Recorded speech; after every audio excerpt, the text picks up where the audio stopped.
Gomez Studio Family présente Le Tabernacle.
Gomez Studio Family présente Le Tabernacle avec le pasteur Francis Llorens. Bien, ça fait déjà plusieurs semaines que nous tournons autour de l'autel des Holocaustes.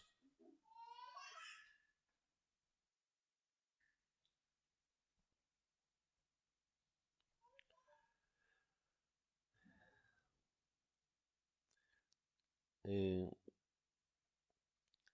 j'ai le sentiment que on pourrait passer encore des semaines et des semaines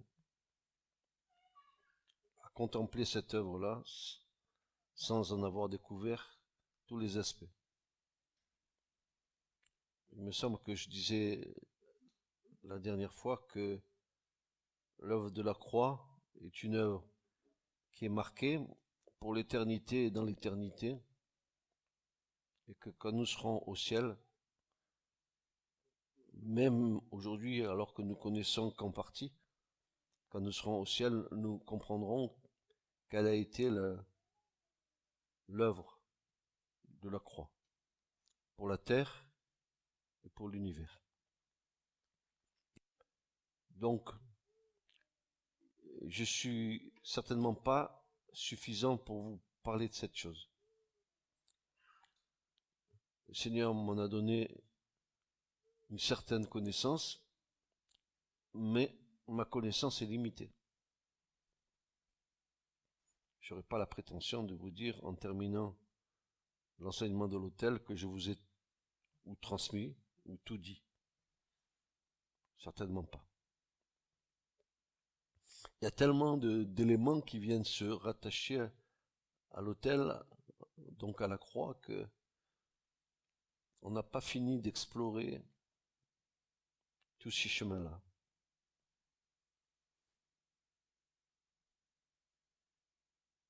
Rédemption, pardon, effusion de sang, expiation, rédemption,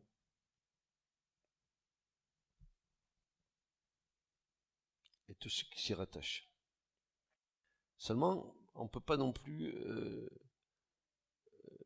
terminer cet enseignement sans avoir vu deux axes principaux et les raisons pour lesquelles Dieu a voulu que le tabernacle soit dressé au milieu des hommes. Il avait une raison, outre sa présence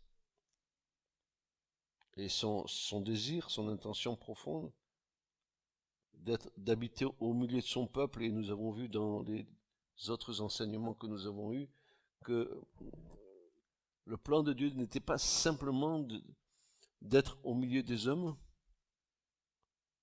mais qu'il voulait être dans l'homme, qu'il voulait faire sa demeure en nous. C'est une des déclarations de Jésus dans Jean 14, quand il dira « Mon Père vous enverra le Saint-Esprit en mon nom, et le Saint-Esprit demeurera sur vous et sera en vous. » Ce qui fera dire à Paul que nous sommes le temple du Saint-Esprit. Ce qui fera dire à Paul, si nous sommes le temple du Saint-Esprit, glorifions Dieu dans notre corps. Donc,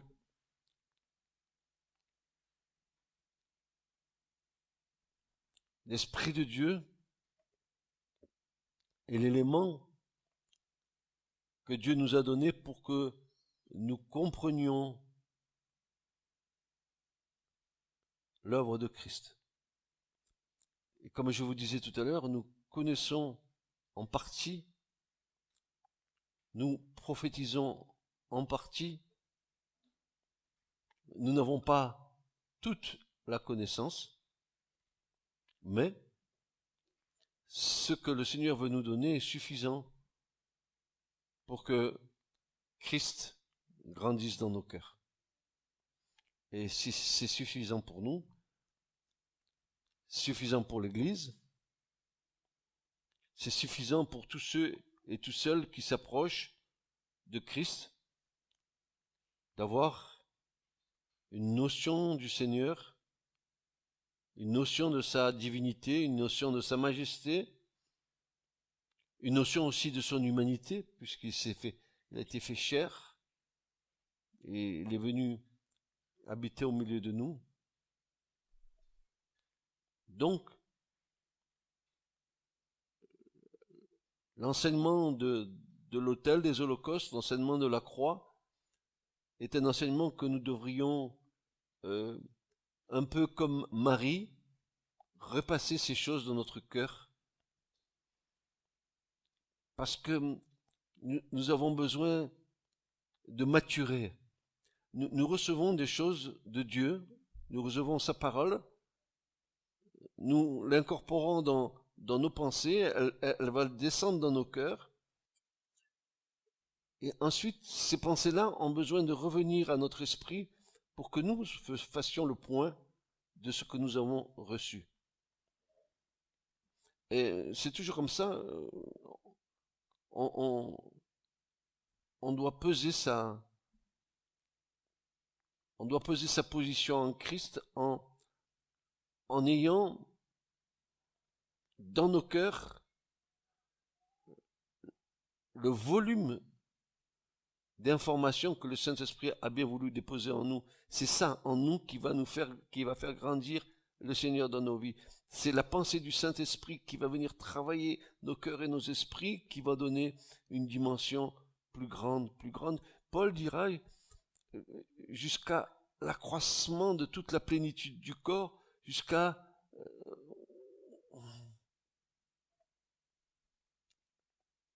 que nous puissions grandir à la stature de Christ. Tous ceux et celles qui veulent avancer avec le Seigneur devraient prendre en considération que la connaissance que l'Esprit de Dieu nous transmet n'est pas une connaissance simplement pour connaître, comme la connaissance que nous avons dans le monde naturel. Mais la connaissance que nous transmet le Saint-Esprit, c'est pour nous faire grandir, pour que nous soyons à l'image de Christ. Un jour, Jésus a dit à ses disciples qui lui demandaient, mais c'était Philippe, c'était Thomas qui lui demandait, mais montre-nous le Père. Et Jésus leur dira, mais depuis si longtemps que je suis avec vous et vous ne m'avez pas connu. Mais celui qui m'a vu a vu le Père. Il faut que les gens voient en nous la présence du Seigneur.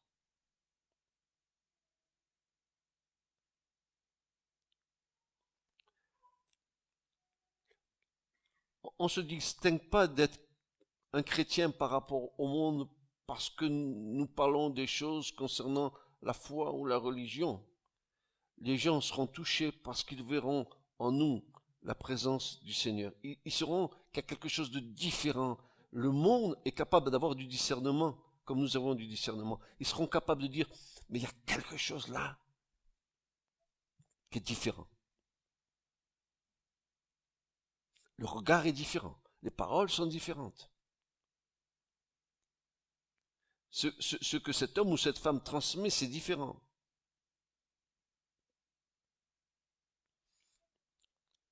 Être enfant de Dieu, c'est être différent des autres.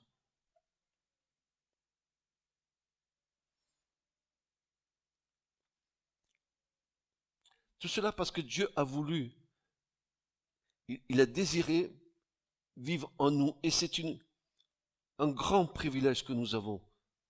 Nous avons cette présence dans des vases de terre, et nous devons chérir en nous l'Esprit de Dieu qui vit en nous. Jacques va le dire, chérir l'Esprit de Dieu qui vit en nous. Nous avons trop tendance à ne pas prendre conscience que l'Esprit, nous sommes tellement préoccupés par les choses de la vie, que nous perdons de vue que Christ vit en nous.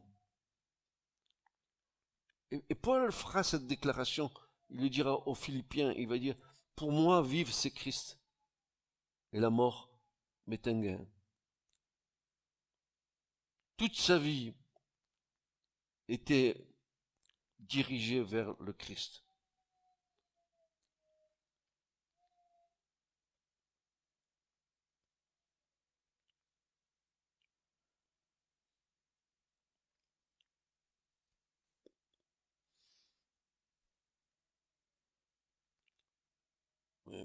À un moment donné, dans notre marche avec le Seigneur, dans la progression que le Seigneur nous accorde, immanquablement, je le dis, immanquablement, nous allons, dans cet état d'esprit, de chérir cette présence qui est en nous. Le Seigneur grandit tellement dans nos cœurs que on est tellement impacté par cette présence. Et ça, c'est l'œuvre de la croix qu'il a accomplie pour nous. La croix. Le rendez-vous de l'univers. Il n'y a pas que les hommes qui ont été convoqués à Golgotha. Il y a le monde spirituel qui était là aussi. Tout le monde était convoqué. Dieu a adressé une sainte convocation, et ne croyez pas que la mort de Jésus à la croix, c'était une sainte convocation de Dieu pour l'univers.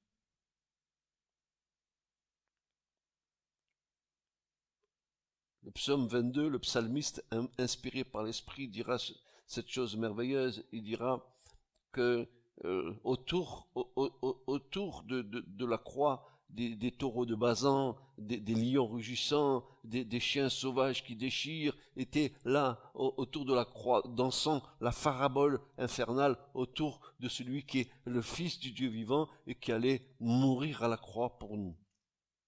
Et il pensait avoir la victoire.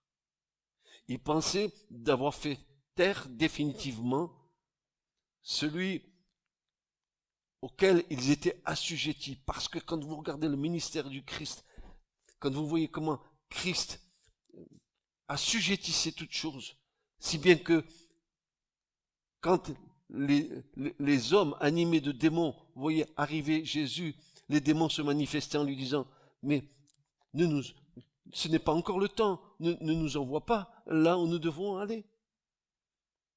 Tu es le Saint, tu es le Fils du Dieu vivant. Si les hommes ne reconnaissent pas le Christ comme étant le Fils de Dieu sur cette terre, dans le monde spirituel, tous les démons de la création, ils savent qui est Jésus et quelle est leur fin.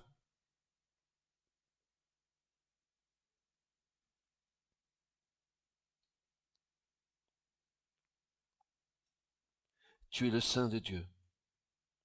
Tu es le Fils de Dieu. Jésus leur disait, taisez-vous. Il avait autorité. Parce que les démons s'exprimaient au travers des personnes. Les voix des personnes étaient saisies par les esprits et les voix qui sortaient de la bouche de ces personnes, c'était la voix des démons. Combien de fois nous avons vu ça? Combien de fois nous avons vu des femmes, n'est-ce pas, qui étaient prises par des esprits, par des démons, qui avaient des voix d'hommes? Combien de fois nous voyons comment l'ennemi est capable? Car il a une puissance. Ne le sous-estimez pas. Et ne le sous-estimez pas en pensant que vous pourrez vous en défaire comme ça. Il est tenace. Faut lui enlever tous ses droits. Et Jésus est venu. Il est venu. La lumière a brillé au milieu des ténèbres. Et les ténèbres ont fui devant lui. À la croix, ça a été ça le spectacle. Vous croyez que c'était simplement Jésus suspendu entre ciel et terre au milieu de deux autres hommes? Mais il y avait plus que ça. Il y avait la foule, mais il y avait plus que la foule. Il y avait les gens religieux, il y avait plus que les gens religieux. Et si le Père avait voulu que ça soit vu de tous, il y aurait eu un grand étonnement. D'ailleurs, je ne sais pas si vous avez vu le film sur le Christ. Qui c'est qui a fait ça avec, comment il s'appelle l'artiste? Pardon? Il a bien montré dans son film comment les esprits, les démons influençaient les foules pour que Jésus soit crucifié. Ça m'a vraiment plu, la manière dont cet homme a abordé ce tableau-là de l'écriture. Quand Jésus montait avec la croix, n'est-ce pas, il était chargé, et que crucifie-le, crucifie-le. Mais attendez, c'est pas simplement les clous, n'est-ce pas? Mais c'est les crachats, c'est les insultes. C'est la risée des gens. Il aurait pu dire un mot, c'était fini, un mot. Il n'a pas ouvert la bouche. Tout ça pour vous dire que la croix, telle que nous l'avons abordée par le moyen du tabernacle, l'autel des holocaustes qui préfigure la croix, j'ai voulu simplement en faisant cette introduction qui n'était pas du tout préparée dans ce que je voulais vous enseigner ce soir, c'était pour vous dire ce que nous savons de la croix est suffisant pour nous, pour aller jusqu'au bout de notre chemin. Mais il reste plein de choses à découvrir.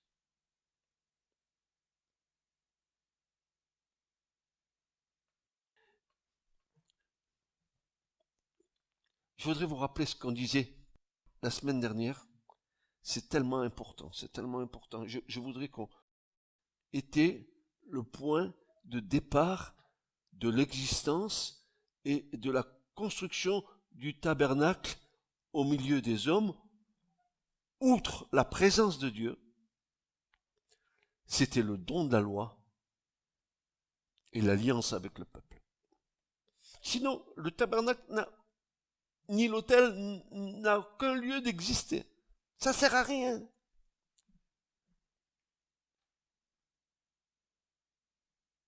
Le don de la loi et l'alliance avec le peuple. Dieu nous a donné ses commandements, il fait alliance avec nous. Tout ça sur quelle base? La base du sang. Nous allons le voir. On l'a entendu déjà la semaine dernière. Je veux le rappeler pour que ça se grave dans nos cœurs, ça se grave dans nos esprits, parce que ce sont des éléments qui appartiennent à l'éternité, ce sont des choses qui ont été dans le cœur du Père que Christ a réalisé. La raison d'être du fonctionnement du tabernacle était avant toute chose, était de faire satisfaire la justice de Dieu. C'est l'élément essentiel pour lequel le tabernacle a été construit. Outre la présence de Dieu au milieu de son peuple, c'est que Dieu allait faire avec ce peuple quelque chose d'extraordinaire. Il allait lui donner sa loi, et puis il allait faire une alliance. Mais écoutez, quand vous vous mariez, c'est pareil. vous allez passer devant le secrétaire de mairie. Il va vous rappeler la loi. Tu prendras soin de ton épouse, tu la nourriras, et il va te sortir la litanie de tout ce que la loi humaine t'impose dans ta relation avec ton épouse. Ensuite, vous dites oui tous les deux, c'est l'alliance qui est conclue. Eh bien, où croyez-vous que les hommes ont pioché ça? D'où vous croyez? Vous croyez que c'est l'intelligence humaine qui a... Non, non, non. C'est que tout ça, c'est une réminiscence qui vient de Dieu et que les hommes ont gardé.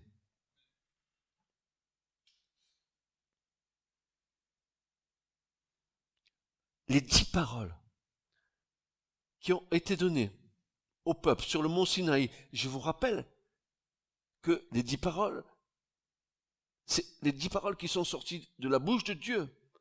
Je vous rappelle que ces 10 paroles-là, c'est Christ, la parole manifestée à Israël. Parce que sur le mont Sinaï, c'est bien le Christ qui était là. Lui, le logos de Dieu, lui, le memra de Dieu. En hébreu, memra, c'est la parole incréée de Dieu. La parole qui existe de par elle-même. Elle n'a pas été créée par quiconque. Elle est là.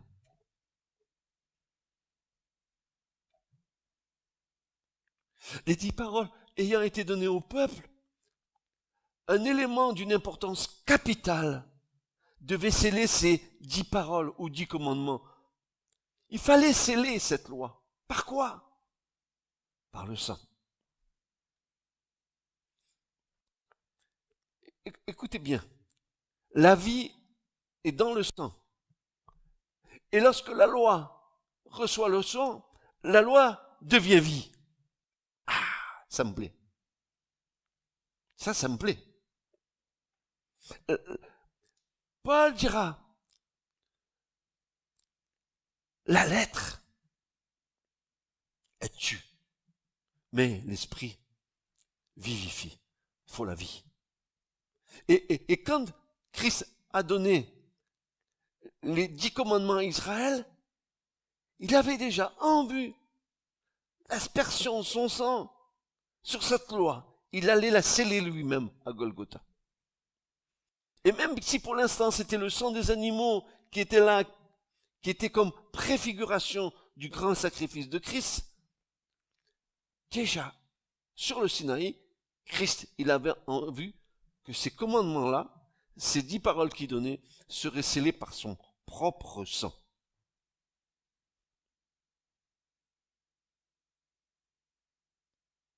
Voyez-vous, nous ne pouvons pas avoir une vision, comment vous dire, une vision de près. Si, nous devons l'avoir, mais nous devons avoir aussi la vision de loin. Il nous faut voir plus loin.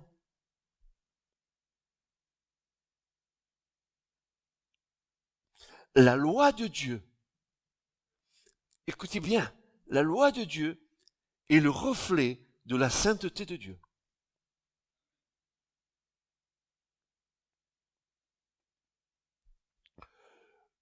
Le sang est l'élément qui nous mène au Père. Depuis la porte du tabernacle jusqu'au lieu très saint, le chemin est jonché de sang. Le tabernacle est jonché de sang. Le lieu saint est jonché de sang. L'arche d'alliance du sang, le jour des propitiations, le jour des Yom Kippour, le jour des Kippourim, le sang est versé sur le propitiatoire. Le sang est à la base de toute alliance avec Dieu.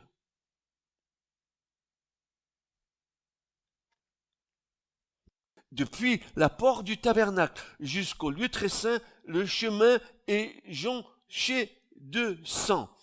Et l'auteur de l'épître aux Hébreux va se saisir de cela. Il va nous donner, oh, béni soit cet homme. Il va nous donner cette compréhension en nous disant, c'est ce sang qui nous ouvre une pleine liberté pour avoir accès dans les lieux saints. Tu ne peux pas rentrer dans le lieu saint ni dans le lieu très saint si tu n'es pas sous la couverture du sang de Jésus.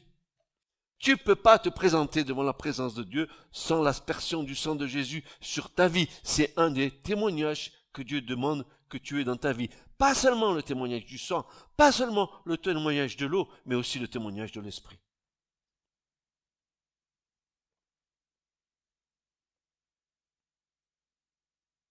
Hébreux 10, verset 19 nous dit ceci. Ayant donc, frères, une pleine liberté pour entrer dans les lieux saints par le sang de Jésus. Par le sang de Jésus. Soulignez ce verset, il est d'une importance capitale. Tu ne peux pas prétendre, n'est-ce pas, avoir une communion avec Christ si cette communion, elle n'est pas basée sur l'aspersion du sang sur ta vie. Impossible que ce soit autrement. Impossible.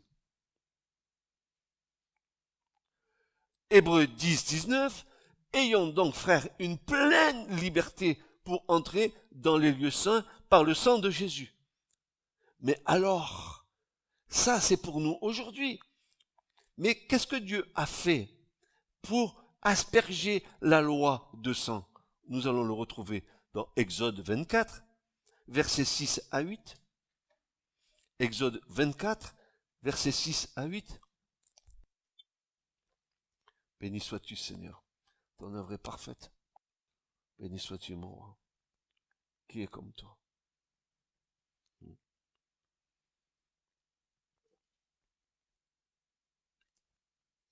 Je bénis ton nom, Seigneur.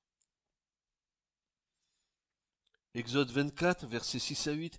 Moïse, qu'est-ce qu'il fit? Il prit la moitié du sang et le mit dans des bassins. Et de la moitié du sang, il fit aspersion sur l'autel.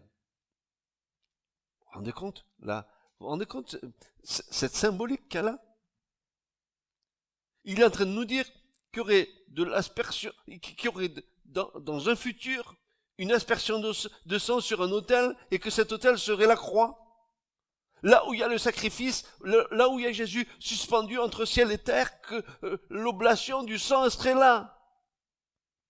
Mais c'est prophétique. Moïse, il est en train de poser des actes prophétiques. Tellement puissants. Il prit, verset 7, le livre de l'Alliance. Et pour que tu comprennes bien ce soir, que le livre de l'Alliance, il va l'asperger de sang, mais après avoir été lu. Il faut que tu entendes d'abord. Il faut que tu sois d'accord d'abord. Il est dit, il prit le livre de l'Alliance et le lut aux oreilles du peuple. Ils dirent, tout ce que l'Éternel a dit, nous le ferons et nous écouterons. Et moi je dis, menteurs comme nous sommes menteurs. Parce que nous avons entendu les 10 commandements et nous les avons transgressés je ne sais pas combien de fois. En mentant, en trichant, en volant, en faisant des faux témoignages, en piquant la femme de ton prochain. Et en avant, en avant. Il faut que tu entendes ce que la loi dise. Alors le sang, il aura une efficacité. Regardez ce qu'il est dit là. Il prit le livre de l'Alliance, le lut aux oreilles du peuple. Ils dirent, ah, que c'est bien quand on est entre frères, hein. Oh, quelle belle prédication. Oh, qu'est-ce qu'il a bien prêché, le frère Francis. Oh, alléluia, que c'est bien, bien, bien, bien. Seulement, dès que tu tournes le dos d'ici, ah, qu'est-ce qu'il en reste dans ton cœur? Tu as entendu? Est-ce que le sang est venu sceller ce que tu as entendu?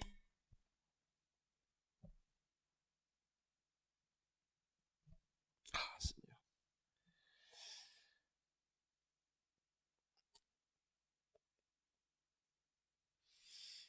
Et bien sûr, Moïse, il va prendre le sang, et qu'est-ce qu'il fait? Il en fit aspersion sur le peuple. vous êtes un peuple acquis par Dieu au travers du sang de Jésus. Non, je répète, vous êtes un peuple acquis à Dieu au travers du sang de Jésus qui a fait aspersion de son sang sur vous.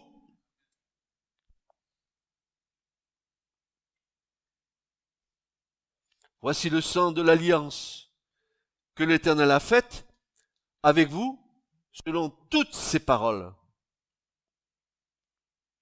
Donc, il était donc nécessaire que ce sang soit à la base du sceau du don de la loi qui se trouvait dans l'arche de l'alliance. Et que l'alliance elle-même soit scellée par ce même sang. Frères et sœurs, comment croyez-vous que l'étape de la loi puisse être dans l'arche d'alliance sans avoir été scellée par le sang? Impossible. Il fallait que l'alliance et l'étape de la loi soient scellées dans le sang. Il fallait que quand le souverain sacrificateur rentrait une fois dans l'an, les jours du Yom Kippour, le jour des expiations, le jour du grand pardon, et qu'il venait avec le sang du sacrifice pour le péché du peuple, et qu'il rentrait dans le lieu très saint, et qu'il s'approchait, n'est-ce pas, avec une crainte sur lui, pensant qu'il allait mourir, parce qu'on s'approche pas de Dieu sans crainte, frères et sœurs. On s'approche, il est venu.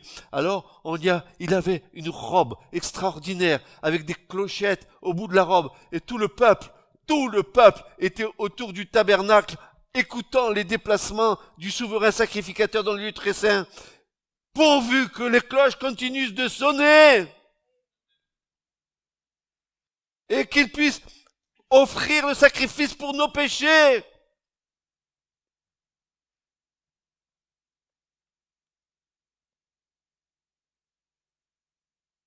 Et le souverain sacrificateur venait avec crainte et tremblement, et je vous passe pas des 8 jours qui précèdent ce temps béni de l'expiation où le souverain sacrificateur était mis à part devant les anciens d'Israël. Il se souvenait et il récitait tout ce qui était de la parole de l'Éternel. Il passait 8 jours en jeûne, en prière, pour aller faire uniquement cette cérémonie dont il ne savait pas s'il en sortirait vivant.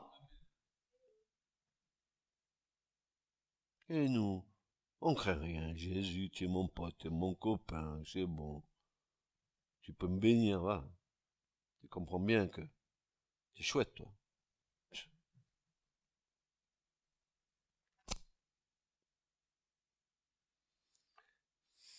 Hébreux 9, 19. Seigneur, prends pitié de nous.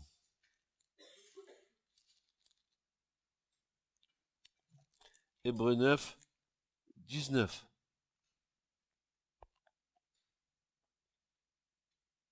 Et 18. Verset 18 du chapitre 9 de l'Épître aux Hébreux. Il est dit ceci. De là vient qu'aussi la première alliance n'a pas été inaugurée sans du sang. Car chaque commandement, pour ce qui concerne la loi, a été proclamé par Moïse à tout le peuple. Tout le peuple a entendu la loi. Tout le peuple a entendu les 10 commandements. Tous.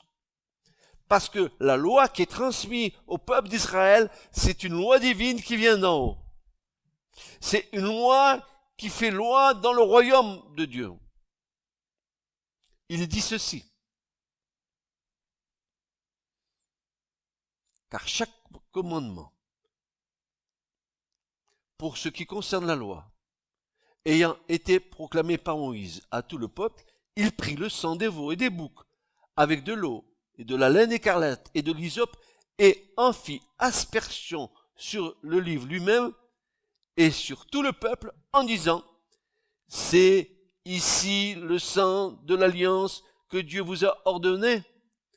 Et de la même manière, il fit aspersion du sang sur le tabernacle aussi, et sur tous les ustensiles de service.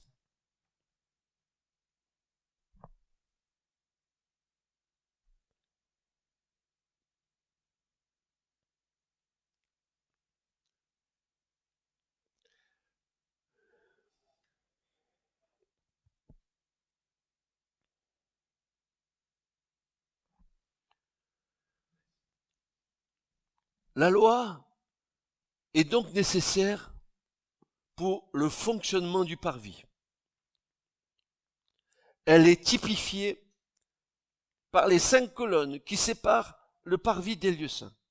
Les 5 colonnes qui séparent le parvis du lieu saint, c'est la loi qui est représentée au travers des 5 livres de la loi, au travers de la Torah, Genèse, Exode, Lévitique, Nombre, Deutéronome. Ce sont les 5 livres de la loi, les 5 piliers. Le parvis, c'est le lieu où la justice de Dieu s'exerce. Tu imagines bien que si tu veux avoir la vie de l'esprit en toi, si tu veux vivre par l'esprit, si tu veux être enseigné par l'esprit, il te faut, pour naître de nouveau, passer d'abord par la justice de Dieu.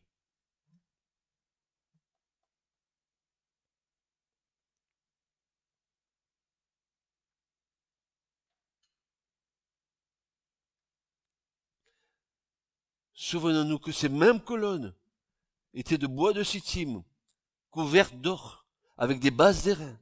Dieu nous révèle que la question du péché a été réglée pour toujours et que cela vient uniquement que par lui. Nous pouvons pénétrer sans crainte dans le lieu saint désormais. Sans la loi, je le dis bien, sans la loi, le tabernacle n'avait aucune raison d'exister. Parce que si la loi te condamnait, il fallait bien qu'il y ait le moyen pour que tu sois pardonné. Et le pardon, c'était l'autel. C'était la croix.